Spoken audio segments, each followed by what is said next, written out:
आत्मा की सवारी। बहुत समय पहले की बात है।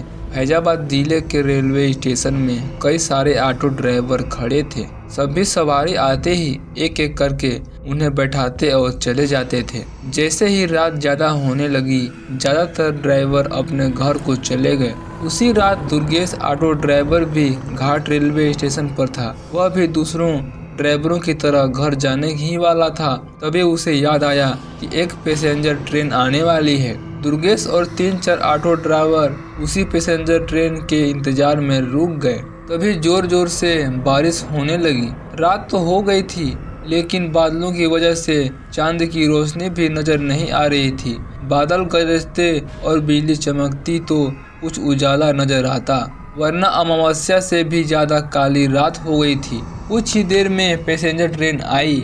दुर्गेश को ट्रेन से एक खूबसूरत सी लड़की उतरती हुई दिखी, जिसके कंधे पर एक बैग और हाथ में एक सूटकेस था। वह लड़की सीधे दुर्गेश के पास गई और कहने लगी कि मुझे रामपुर जाना है। दुर्गेश ने कहा कि अभी बहुत रात हो रही है, इसलिए 700 रुपये किराया लगेगा। अगर आप सुबह जाएंगी तो मैं आपको 200 रुपये में ही छोड़ दूंगा। लड़की ने जवाब दिया, मुझे अभी जाना है, आप ले चलिए, मैं पैसे दे दूंगी।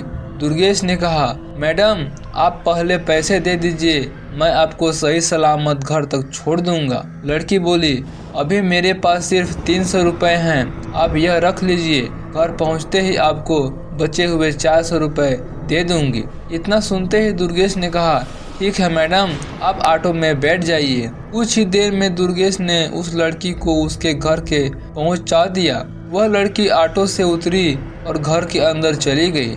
दुर्गेश अपने 400 रुपये के इंतजार में खड़ा रहा। आधा घंटा बीत गया, लेकिन लड़की लौटकर नहीं आई। दुर्गेश के मन में हुआ कि अंदर जाकर देख लेता हूँ कि वह अब तक क्यों नहीं आई।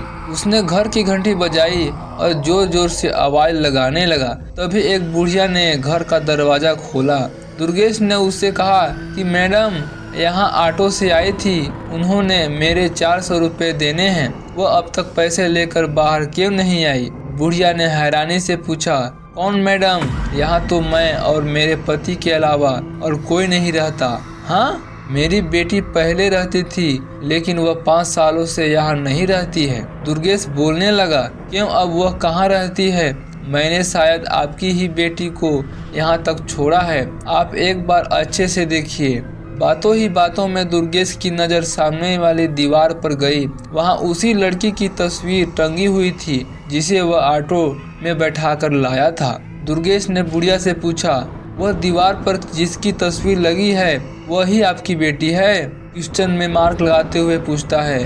बुढ़िया ने जवाब दिया, हाँ वही मेरी बेटी है। क्यों, क्या हुआ? तुम ऐसे क्यों पूछ रहे हो? हाँ, जवाब सुनते ही दुर्गेश बोल पड़ा, माताजी मैंने कहा था ना कि मैं आपकी बेटी को ही घर लाया हूँ, यही मेरे साथ ऑटो में बैठ कर आई थी। आप अगर जल्दी से मेरे पैसे दे दीजिए, देखिए सुबह भी हो गई है, मैं कब से यहीं खड़ा हूँ। बुढ़िया ने दुखी मन से कहा, बेटा ऐसा नहीं हो सकता।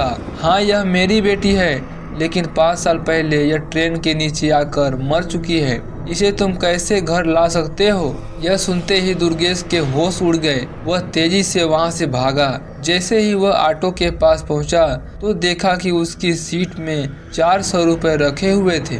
उसने वह पैसे भगवान के सामने रखे और मंत्र का जाप करते हुए वहां से आगे की ओर बढ़ गया। उनके मन में हुआ कि आज तो सवारी बैठाने और पैसेंजर ट्रेन के लालच में मेरी जान जाते जाते बची है। उस दिन से दुर्गेश ने रात को ऑटो चलाना ही बंद कर दिया। वह सिर्फ दिन के समय सवारी लाता और ले जाता था और रात को घर में आराम से सोता था।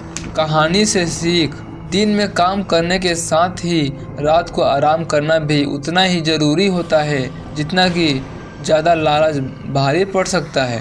दोस्तों, आपको यह छोटी सी कहानी कैसी लगी कमेंट बॉक्स में जरूर बताइएगा, और चैनल पर पहली बार आए हैं तो चैनल को सब्सक्राइब करके वीडियो को एक लाइक जरूर कर दीजिएगा। मैं फिर मिलता हूँ आपको एक डरावनी और हॉरर स्टोरी के साथ।